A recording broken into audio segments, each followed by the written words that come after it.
think it's really important to use your voice, because if we don't share our stories, then no one will be able to understand like how the journey works, or how like to process things, how to like be able to speak to your family members and educate them. When we tell our stories, there is solidarity and power in those stories. I was shocked at the number of people who came out either sharing their stories or saying, I went through something, or I'm going through something, or just thank you, because now I feel heard, I feel seen. My infertility journey has been filled with so much grief and sadness and heartbreak, while also being filled with so much joy, love, and hope.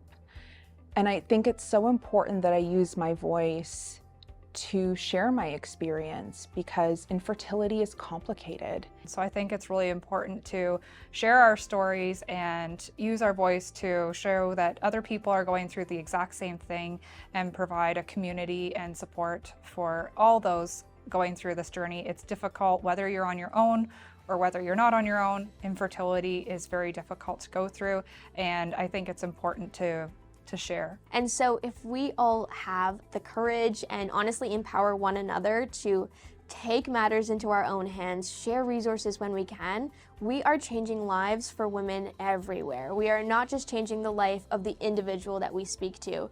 It is like a web. I mean, my story is a story of frustration, of grief, loss,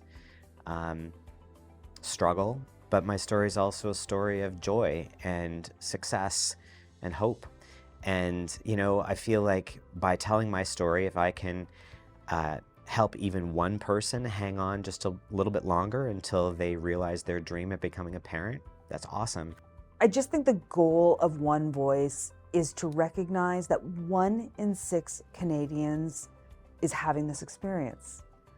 Every aspect of their life is affected by this experience. Their physicality, their bank accounts, their emotional well-being, and that's coming from somewhere else in their life.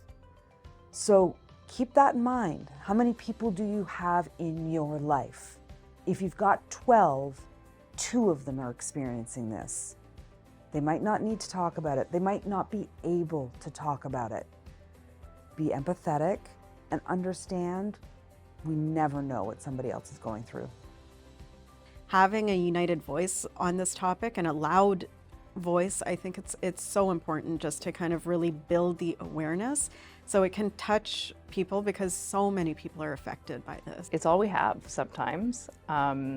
Without that, we're not going to get anything changed. If we don't do it, who will?